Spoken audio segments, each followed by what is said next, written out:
Bismillahirrahmanirrahim.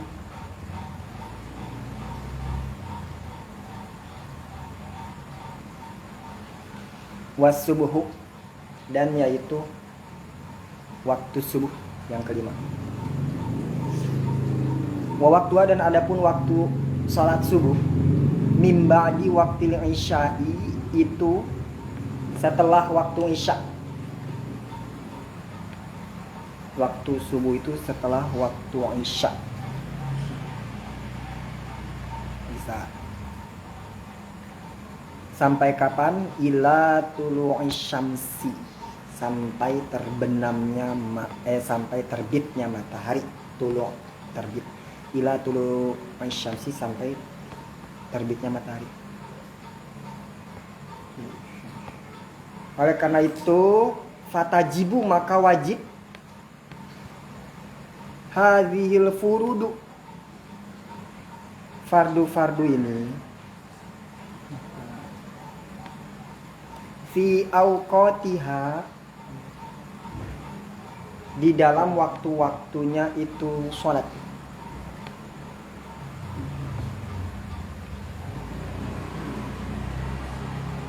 Wajib ala kulli muslimin, untuk siapa?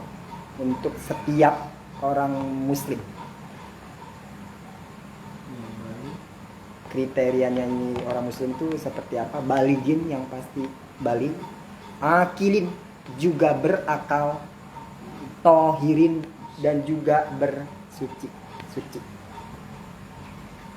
Fayarumu, maka haram. Takdimuha, mendahulukan itu waktu, mendahulukan sholat. Ala waktiha, atas waktu sholat. Belum waktunya tiba udah sholat duluan, itu haram. Ya. Haram. Iya. Wa ta'khiruha, dan juga haram mengakhirkan sholat. Anhu, dari waktunya. Haram juga. Iya. Udah habis sholat, ngakhirin sholat. Li ghairi uzrin, karena tanpa uzur. Oke. Wallahu a'lam bishawab. Bismillahirrahmanirrahim. Kemarin waktu asar ya. Sekarang waktu maghrib. Waktu maghrib awalnya yaitu min ba'di maghribi syamsi, setelah terbenam seluruhnya matahari, ila maghribi syafaqil ahmari, sampai terbenamnya mega merah.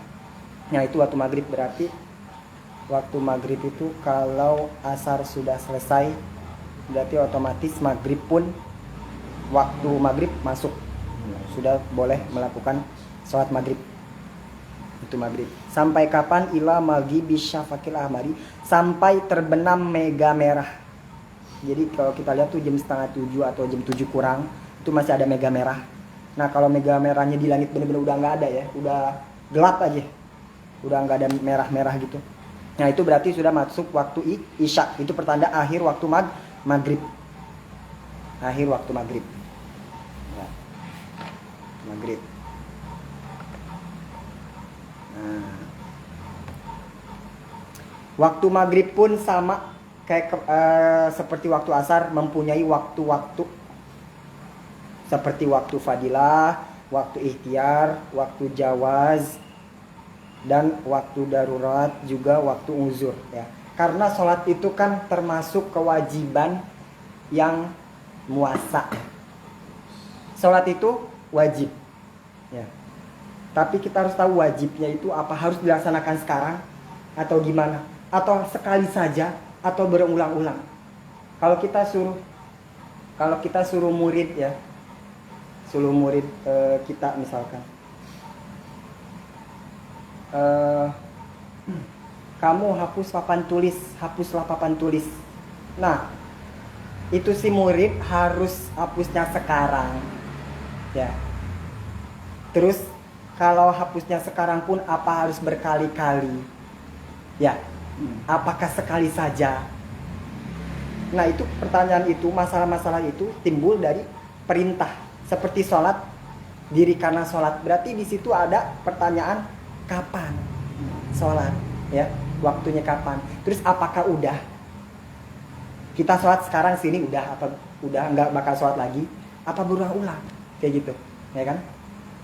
Kamu hapus papan tulis, udah dihapus papan tulis, berarti kalau nanti udah dihapus, udah bersih, terus gurunya nulis lagi, udah dicatat sama semuanya, habis gitu berarti kalau gurunya mau nulis lagi berarti dihapus lagi, berarti perintah ini tikror, ya. Tikror itu artinya terus menerus, kayak sholat. Misalkan sholat maghrib, diri karena sholat, oke, sholat. Udah masuk waktu maghrib, oke, udah ada waktunya, udah tahu waktunya, ya. Sekarang nih sholat maghrib, sholat.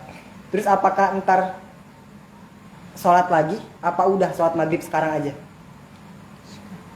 Sholat maghrib udah, sekarang waktu maghrib misalkan. Terus udah sholat maghrib, apa sholat maghrib lagi sekarang? Enggak. Tapi apakah udah sholat maghrib selamanya? Enggak bakal sholat maghrib lagi? Enggak juga, ya. Enggak juga. Berarti sholat itu termasuk kewajiban yang muakkad, ya, yang di waktu. Berarti kalau ada waktu sholat maghrib di situ udah muncul, disitulah juga kita wajib sholat. Ya udah, kapan aja masuk sholat maghrib, sholat lagi gitu. Sholat. Nah, karena sholat itu kewajibannya muakkad di waktu-waktu, maka kita harus mengetahui waktu-waktu sholat.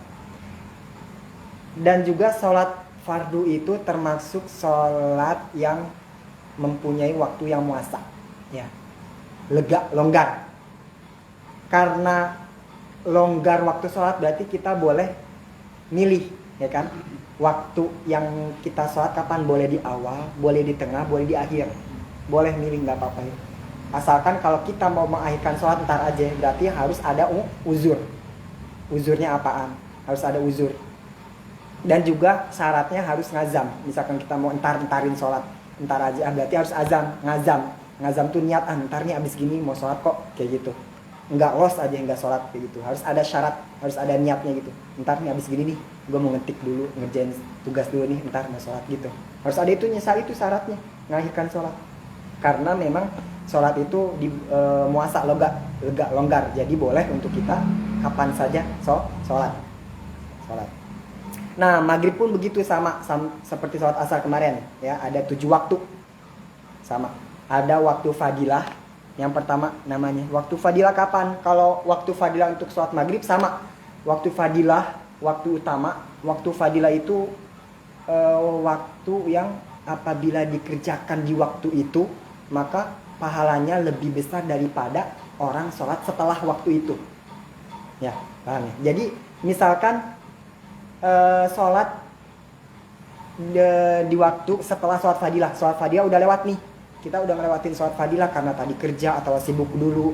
Nah, kita sholatnya misalkan pakai sorban rapi, minyak wangi, susunya juga lebih, katanya pahalanya juga nggak bakal melebihi pahala orang yang sholat di waktu yang fadilah. Makanya keunggulannya gitu, utamanya pahalanya lebih besar daripada sholat-sholat yang di atas waktu fadilah. Nah, waktu fadilah untuk sholat maghrib sama, berarti waktu seukuran orang-orang mempersiapkan sholat.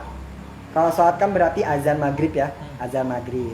Nah, azan maghrib berarti kita wudu dulu, Nah, wudu, habis wudu misalkan siap-siap dulu, pakai baju dulu, nutupin aurat dulu. Habis gitu berarti qomat, nungguin qomat, dari azan ke qomat ada jeda waktu. Nah, habis qomat misalkan sholat langsung, ya. Terus habis sholat ba'diyahnya juga. Nah, sampai di situ batas waktu fadilah.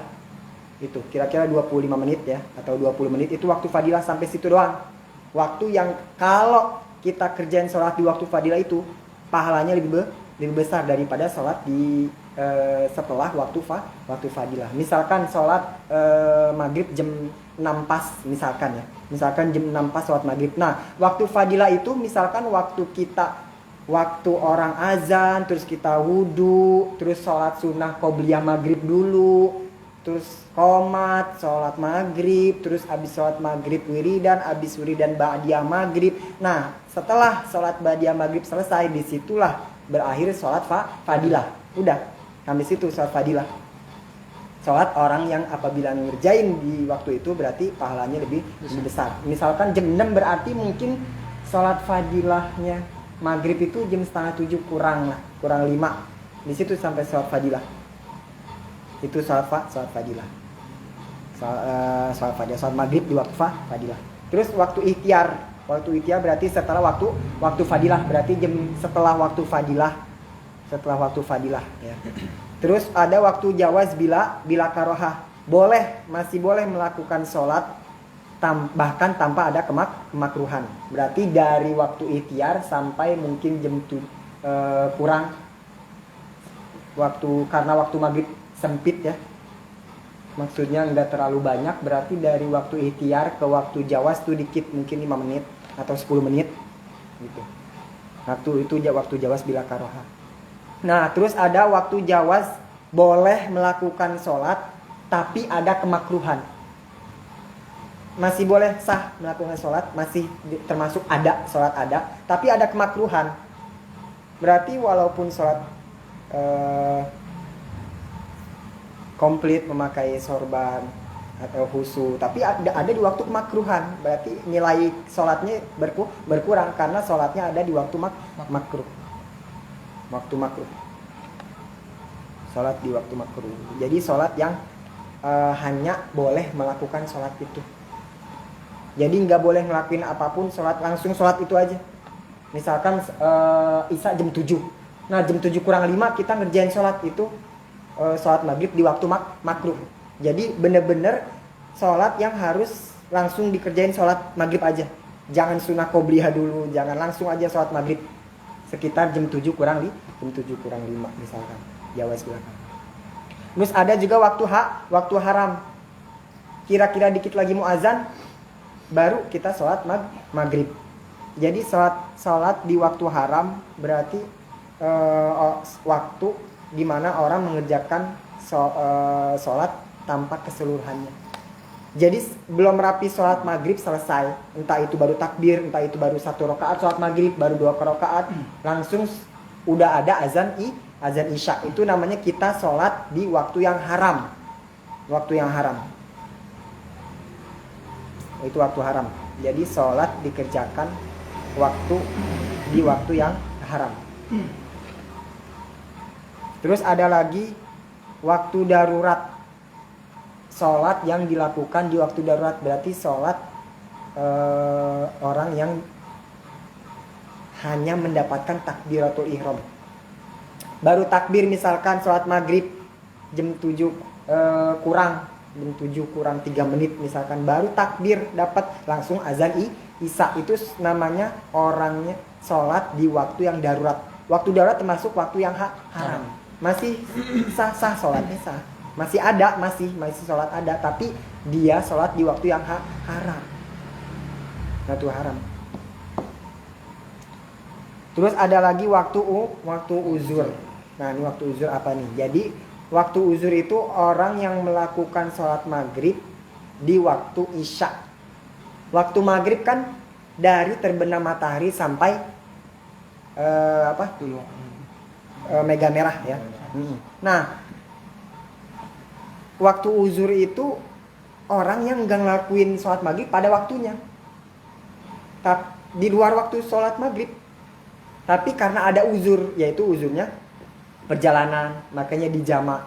Ya waktu uzur ini waktu orang-orang yang menjamak sholat. Khusus untuk orang-orang yang menjamak sholat itu disebut waktu uzur. Itu waktu uzur. Itu sholat maghrib. Sholat maghrib awalnya dari terbenamnya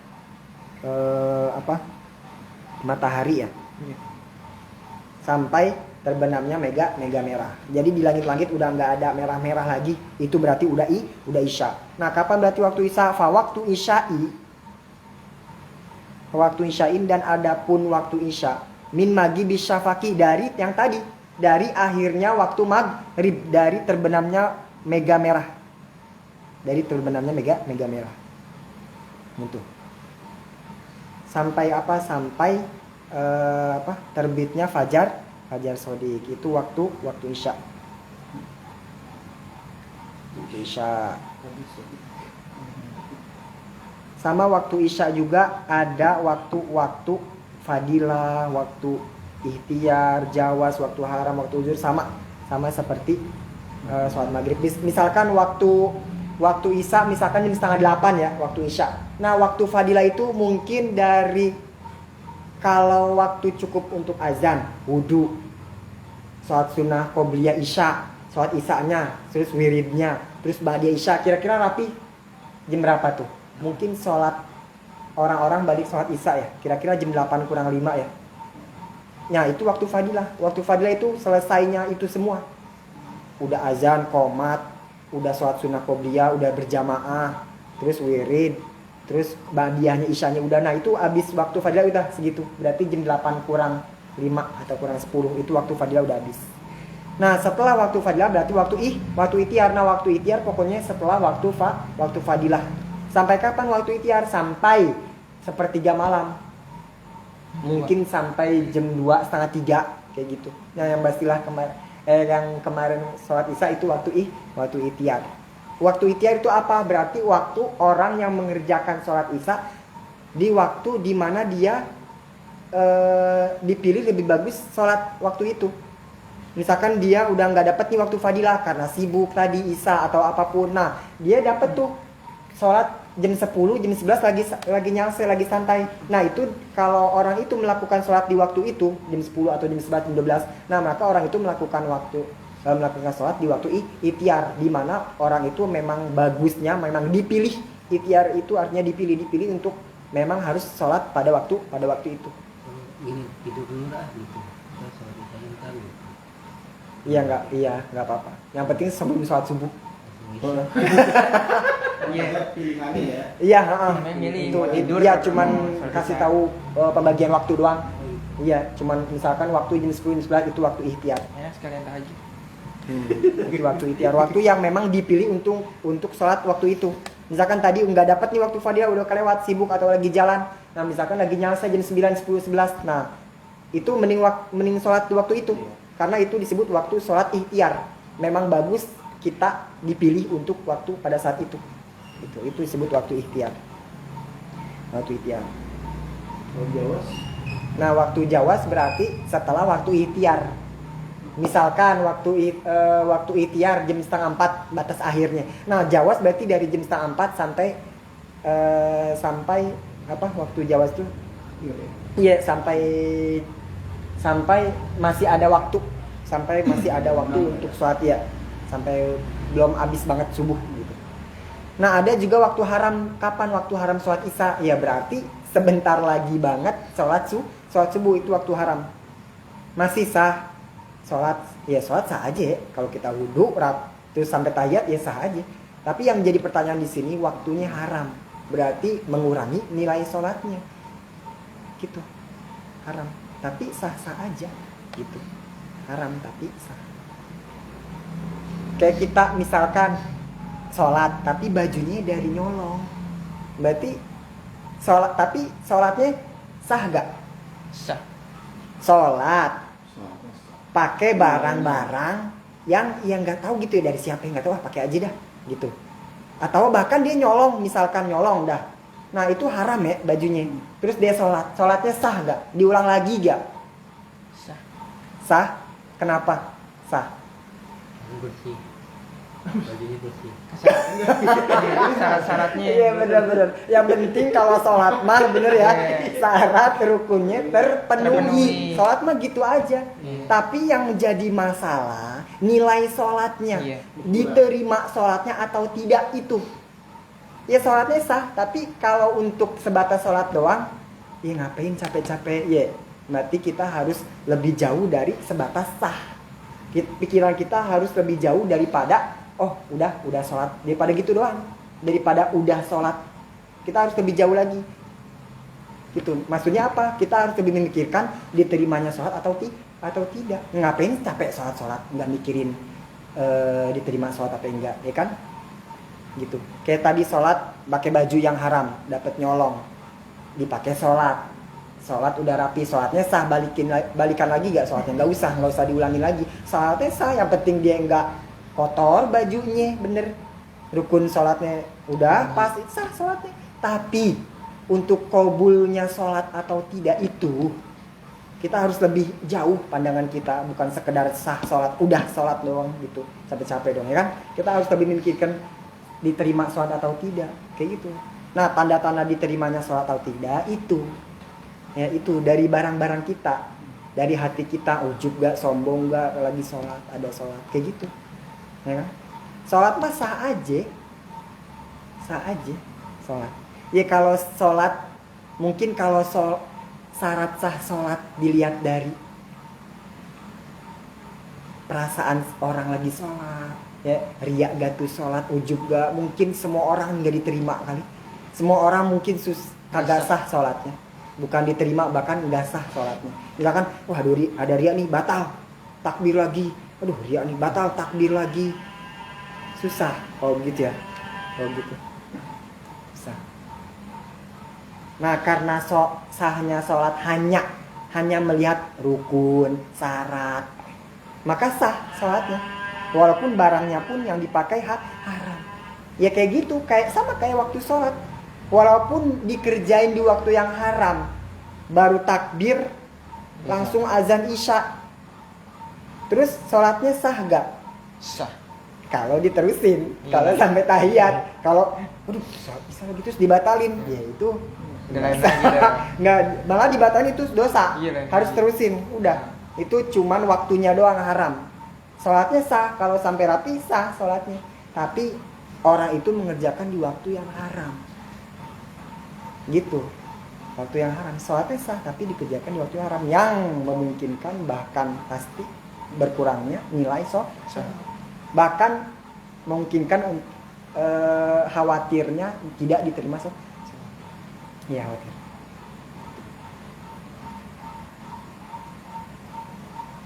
Masa lagi. Ya jangankan di waktu lagi baru takbir sholat maghrib udah azan isya, jangankan itu. Ya kita sholat maghrib kelewat, terus sholatnya di sholat isya, sah gak? Misalkan sholat subuh nih, kita nggak sholat, ketiduran, terus kita sholat subuh di sholat zuhur, sah gak sholat subuhnya? Sholat subuhnya. Iya, kan sholat subuh kan dari terbit fajar shodiq sampai terbit matahari, itu sholat subuh itu yang dimaksud sholat subuh itu. Tapi kalau ngelakuinnya di sholat zuhur, sah gak? Enggak. Sah. Enggak. Enggak sah. Kenapa? Sah. Sholat Itu subuh, kodok. Sholat subuh kodok. sholat subuh dilakuin di sholat zuhur, sah gak? Sholat subuh di Dilakuin. waktu zuhur. Iya. Syaratnya dia sampai terbit matahari. Jadi kan bilang gitu ya. Berarti sholat subuhnya sah gak apabila sholat subuh kelewat, ya kelewat nih sholat subuh. Nah abis gitu, kelewat nih, pas udah zohor dikerjain sama dia sholat subuh, sah gak sholat subuhnya? Berarti sah sholatnya? Sah karena sholatnya kodok. Iya. Kan kapan bisa? Kapan aja bisa, malah harus ya, harus Kalau ingat. ingat langsung. Malah sebelum zuhur pun Iya. sholat subuh. Berarti sholat subuhnya sah? Sah, asalkan rukun syaratnya Iya. terpenuhi. Cuman waktunya ini di luar sholat subuh. Soalnya nggak ada kata-kata kodok tadi di ini. Iya. Iya. Kalau ada kata kodok baru di. Iya, benar. Itu berarti waktu ya. Berarti yang dilihat ini cuman waktu haram, bukan batal sholatnya atau tidak, tapi waktunya ini, waktu yang haram. Waktu haram. Kalau asar haram nggak? Zuhur ke asar.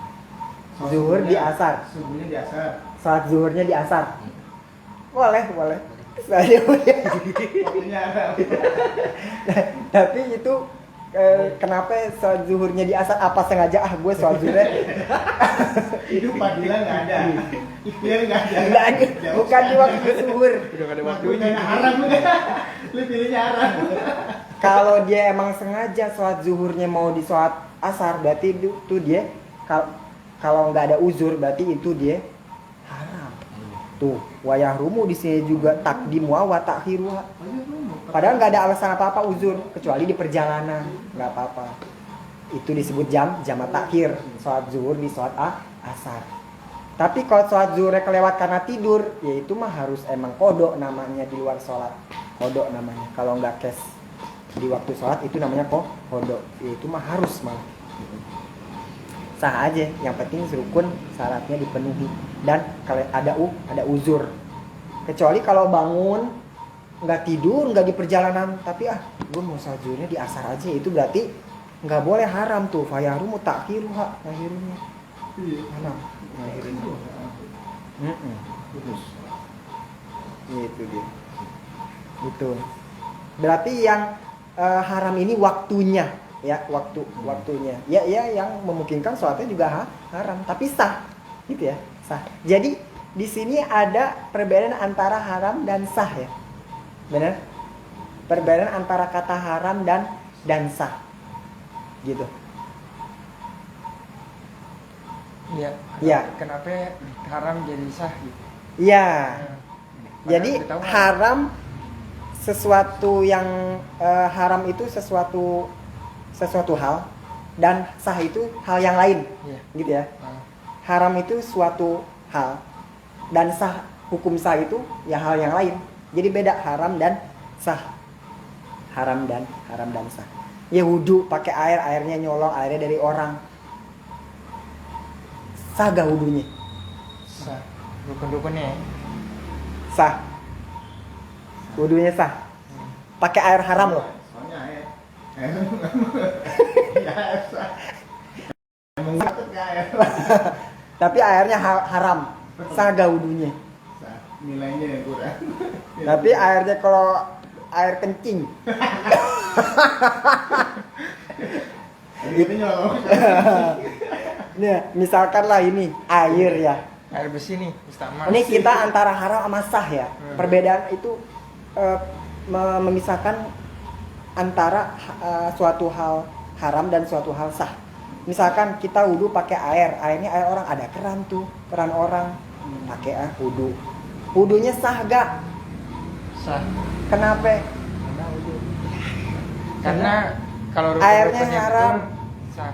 Hah? Haram. Iya. Wudunya sah, wudunya gimana? Sah. Syarat air Airnya dapat nyolong. Kayak tadi sholat sah. Sah. Airnya nyolong nih gue. Misalkan lagi kemarau banget nih, nyolong dari tetangga sebelah. Colong nggak bisa ambil. Colong. Sah. Cuman nggak ada Orang dulu sah. syarat-syarat yang air harus Harus putih. syarat-syarat air buat wudu ada halal haram nggak? Nggak ada. Enggak ada. Nggak ada, berarti sah. Berarti Nilai sah. kurangnya, nilai. Ya, Tapi nilainya kurang. nah, itu dia diterimanya atau tidak sholatnya. Kan wudu berarti sholat ya, sholat itu wudu nyangkut. Nah, diterima sholatnya itu rentan, dipertimbangkan. Itu dia. Tapi kan diterima sholat atau enggak tahu ya. Khawatir. Iya, karena ada sesuatu yang haram. Tapi sah sholat wudunya. Sah. Kenapa? Selagi airnya bersih. dan airnya bersih. Ini bersih. Maksudnya gimana? Air ini bersih. Kalau kita pakai air ini boleh sah wudunya? Bersih. Tapi punya kita ya, punya kita. Sah wudunya? Kita dulu. Sah udah Kita dulu. Nggak berwarna. Nggak berbau. Kalau kemarin minum. Yang penting ada bersih. Nggak berbau. Wes. Bukan ada najisnya, nggak bercampur. Iya, nggak bercampur Itu najis. sah. Nggak ada najisnya. Gitu aja dah. Kalau bisa nyolongin 2 pula. Jadi airnya, nah berarti beda, nanti perkara air harus belajar lagi tentang bab toharo. itu. Airnya yang suci dan menyucikan. Macam-macam air ada berapa? Boleh jangan. Macam-macam. Nah beda antara haram berarti dan kesahan. Jadi Haram dan tetap kan sah kan ya. Walaupun airnya jadi nyolong, tetap sah. nilainya kurang. Cuman iya diterima atau enggaknya sholat itu rentan khawatir. Ada itu termasuk tanda-tanda diterimanya sholat, yaitu itu dilihat dari pakaiannya, benda sholatnya, pokoknya perkakas sholatnya. Ya airnya yang penting itu suci dan menyucikan dan wudunya benar, itu sah aja, cuman nilainya diterima. Belum tentu ya. Iya, tapi sah. Cuma menggugurkan, oh udah wudu, oh boleh sholat, berarti udah wudu, cuma menggugurkan Kalau kewajiban misalkan doang. airnya tahu-tahu najis gitu ya, itu udah sholat dah tuh. Udah gitu baru tahu gitu airnya itu najis gitu. Itu gimana tuh? Aku udah Oh baru tahu kalau itu udah sholat. Baru tahunya pas Maksudnya Warnanya berubah. baru bilang ada yang bilang gitu. Itu air itu air najis tuh gitu. Kenapa buat wudu gitu. Kalau udah pakai dah gitu udah kalau sholat. udah sholat udah nggak usah. Kecuali kalau udah wudu terus belum sholat. Udah wudu terus belum sholat tapi abis gitu tahu nih iya. ulang lagi wudunya Gitu. karena mau sholat. Gitu. kalau lagi sholat ketahuan terusin mas sholatnya. Kalau lagi sholat Lagi sholat orang ada yang ngomong bang. itu udah batal. Oh batal. Iya dia kan udah. Oh boleh kita batalin sholat gara-gara itu. Iya karena udah ada pembatalan Oh. kayak gitu. Oh iya udah masuk pembatalan. Ya kayak lagi sholat, kalau lagi ngemakmum terus denger imam kentut, batal gak? Iya. Batal. Tapi kalau nggak denger Enggak. nggak batal. Sesimpel itu sih. Jadi pembatalan cuma denger apa enggak gitu. Sebenarnya gitu doang. Iya. Jadi kalau tahu batal, kalau nggak tahu ya udah kayak gitu doang. Kayak gitu. Oke di situ kekhusyuan sholat itu. Tahu. Jadi keterkaitan makmum sama imam adalah mengetahui batalnya imam, mengetahui imam masih nggak batal nih, masih sah sholatnya, ya udah kita juga sah. Tapi kalau di suatu momen kita tahu dia kentut atau ada tai itu di kakinya, ya udah karena kita ngelihat udah batalin sholat. Yang enggak jangan lihat kakinya, udah simpel Yang gitu. lain gitu ya. Tapi kalau imamnya diem aja. Hah? Iya air. Itu udah masuk nafsi dan Imamnya gitu. Dan nggak tahu. Gimana? Dan nggak tahu gitu. Jadi pertanyaan emang kentutnya lewat siapa? Kok dia di sana? nggak berasa Ini gitu. namanya kentut kecil gitu ya. Kalau angin sedikit gitu. Oh dia juga berarti apalagi orang dia aja nggak tahu. Apalagi makmum, wah udah nggak apa-apa dah itu mah udah nggak apa-apa. Ya jadi gitu doang ya. Jadi tahu apa enggak gitu doang sih sebenarnya. Simpel ya. Iya, cuman tahu nih ya udah batal. Nggak tahu aja nggak batal. Gitu kan. Tapi yang lebih aneh, imam nggak tahu sendiri dia udah kentut apa. Kentut di dalam. Udah. Ya itu berarti waktu haram sholat. Jadi ini cuman klasifikasi waktu, cuman ngasih tahu oh ini waktu fadilah ini. Tapi ini masih dalam waktu dalam waktu adaan, masih dalam waktu adaan. Tapi cuman dibagi-bagiin. Oh ini namanya ini. Biar kalau kita tahu oh ini waktu haram berarti kita ngejauhin, jangan sampai kita berada di waktu yang haram. Gitu doang. Gitu. Waktu haram. Itu waktu waktu isya. Terakhir wasubuh dan adapun waktu subuh. Waktu subuh nih. Waktu dan adapun waktu subuh mimba di waktu isya'i, yaitu setelah waktu isya ila tulu'i syamsi sampai terbit matahari. Nah, ini nih. Waktu subuh tuh orang tuh suka maksudnya dia nggak udah bangun bahkan dari jam 4. Tapi dia mikirnya mungkin waktu subuh panjang gitu. Waktu subuh mungkin sampai besok gitu, sampai zohor waktu subuh. Jadi Masih kesiangan.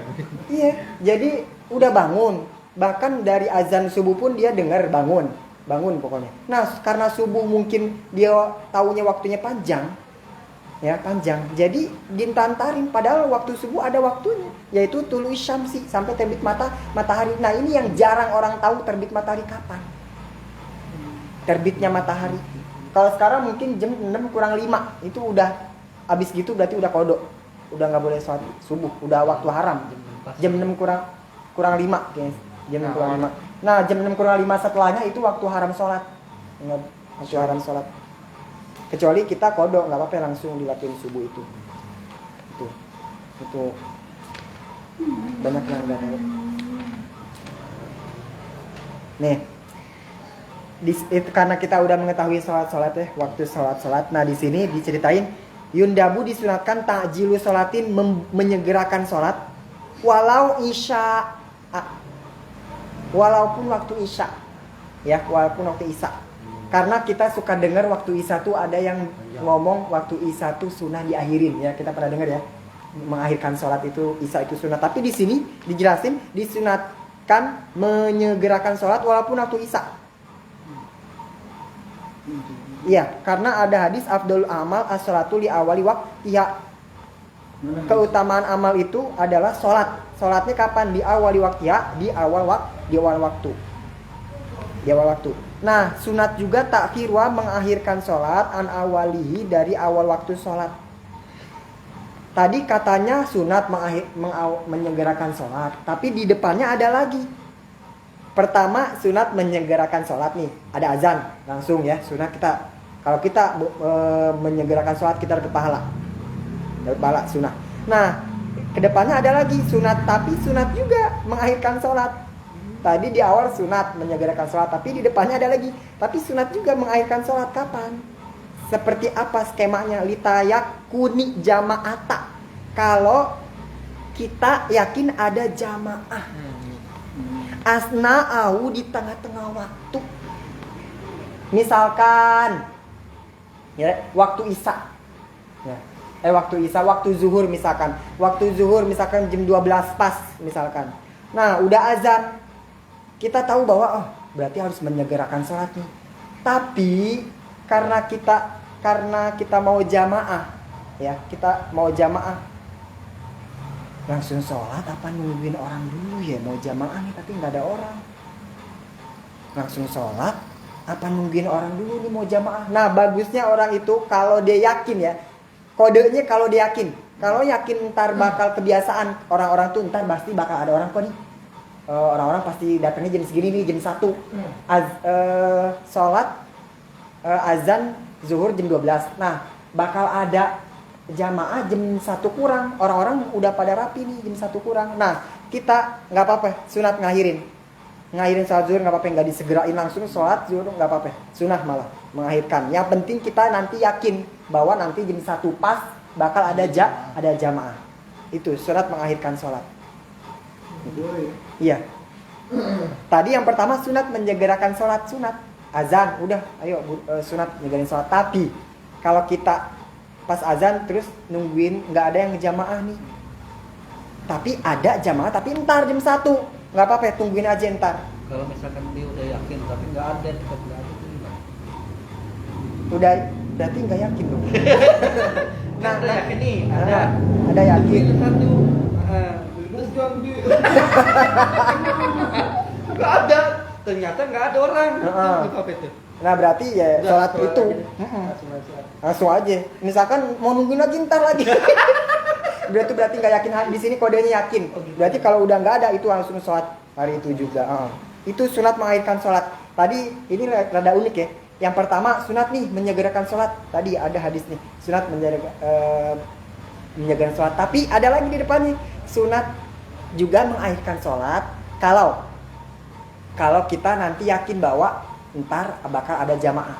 Kalau kita mau jamaah gitu, ada jamaah tapi ntar adanya gitu. Jadi ada pertanyaan, bagusan mana sholat sendiri di awal waktu ama sholat jamaah di akhir waktunya ntar di tengah-tengah, bagusan mana? Berarti kesimpulannya Ntar tengah-tengah kalau jam. mengakhirkan sholat dengan berjamaah.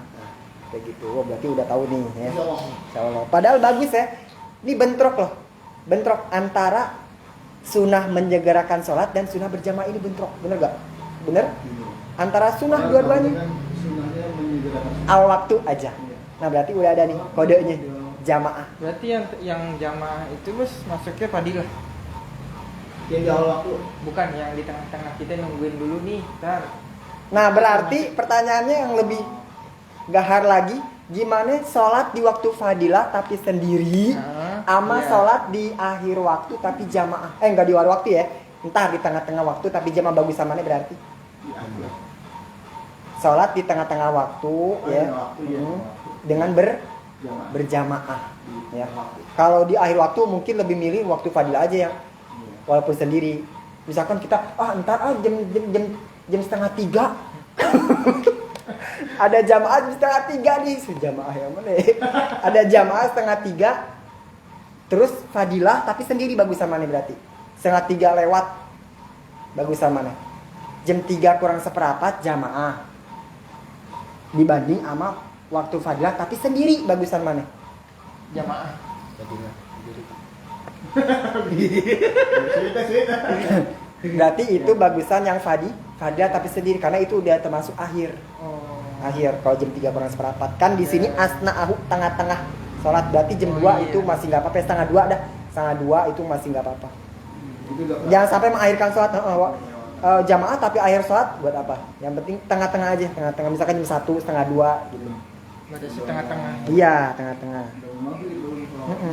Tuh ada malam yadok al waktu, selagi belum sempit waktu. Jangan sampai sempit. Jam 3 kurang 5 menit Baru ada jamaah. baru ada jamaah. Mending ngakhirin sholat. Nungguin banget gitu. Nah, ada lagi nih. Nah, ini ada lagi wal jamaatu al qalilah aula. Ya, awalal waktu afdolu minal kasiroh. Katanya berjamaah yang sedikit, berjamaah sih tapi sedikit gitu. Terus tapi jamaahnya itu di awal waktu. Berjamaah kita nih, tapi makmumnya dikit, tapi dia di awal waktu. Misalkan sholat zuhur tuh setengah 1, jam 12 dah azan qomat.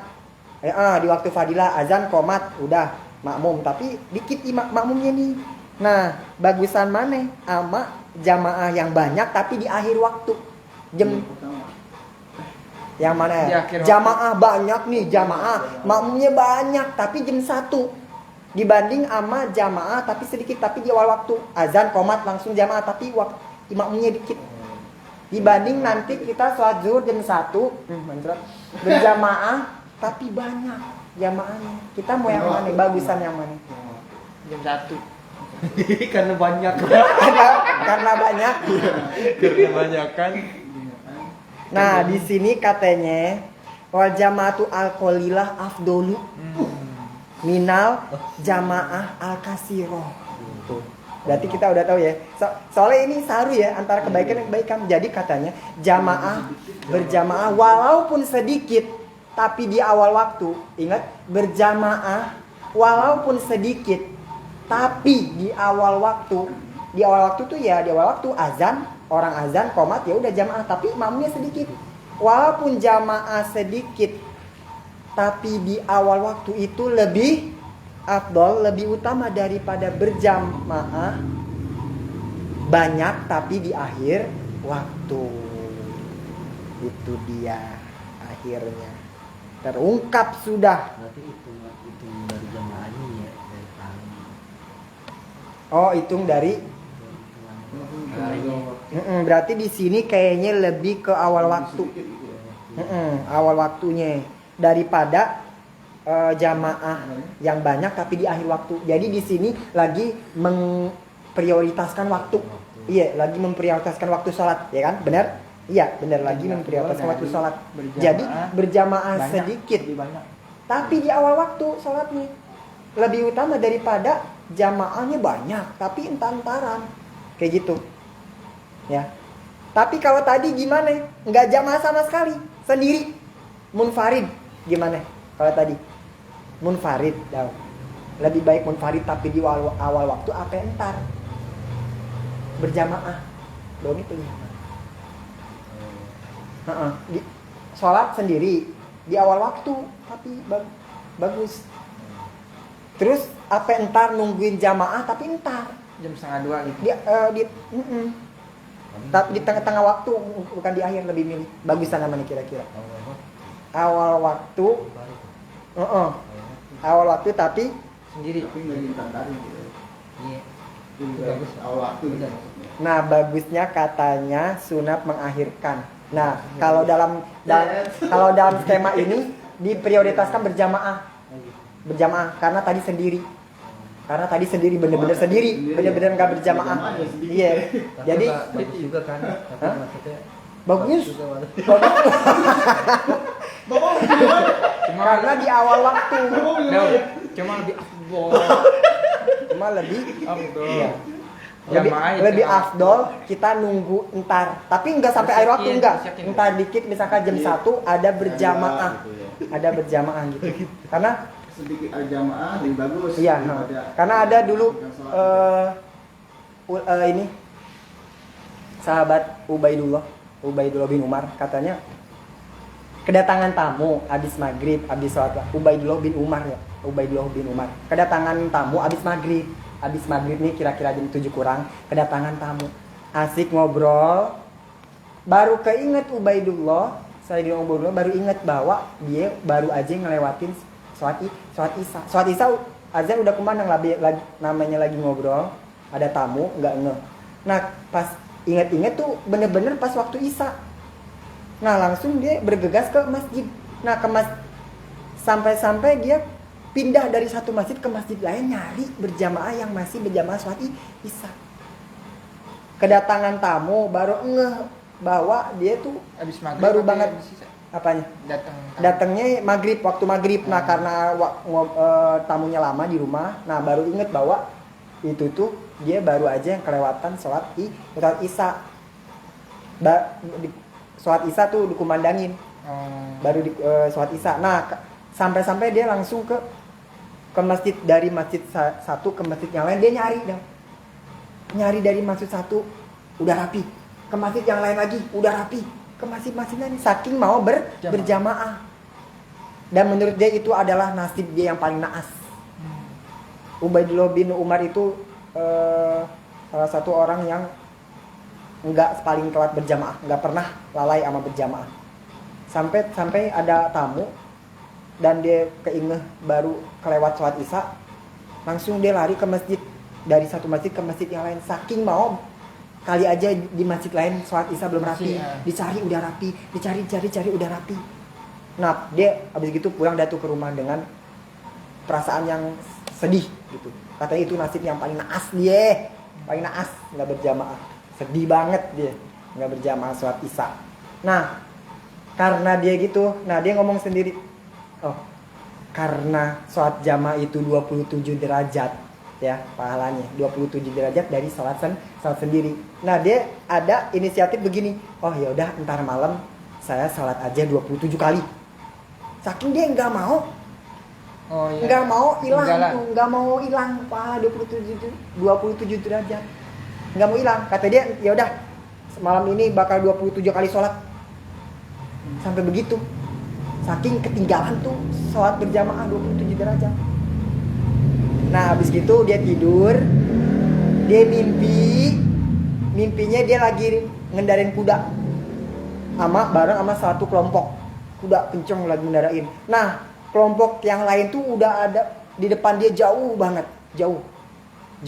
Terus kata dia mau nyusul, langsung dia sekenceng-kencengnya macuin kuda lagi, sekenceng-kencengnya.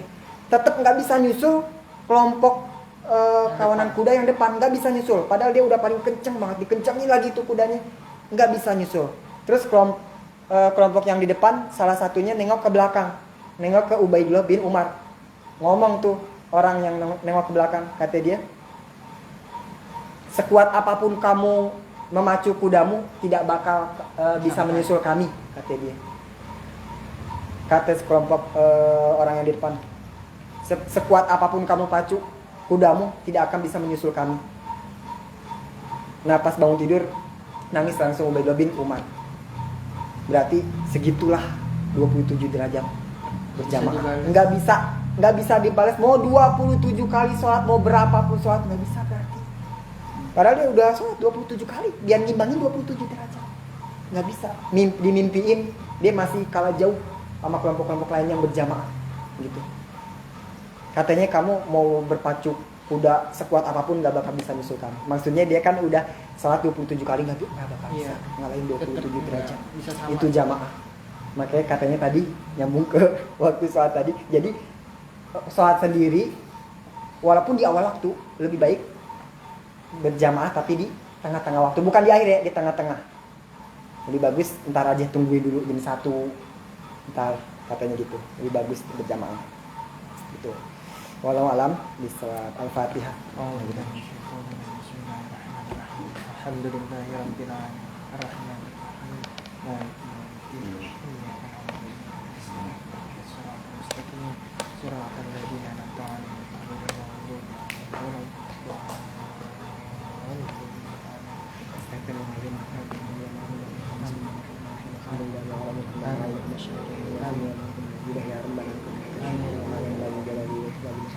اللهم صل على سيدنا محمد وعلى آله وصحبه بما علمتنا من فقه علمنا وقربتنا في ديننا توسلنا بتعلمنا توسلنا بتعلمنا وارزقنا وارزقنا العمل Amin. صلى الله على سيدنا محمد وعلى آله وصحبه وسلم سبحان ربك رب العزة عما آمين. يصفون وسلام على المرسلين الحمد لله رب العالمين. Bismillahirrahmanirrahim. Ala bidzikrillahi tatmainnul qulub. La ilaha illallah Muhammadur Rasulullah. La ilaha illallah Muhammad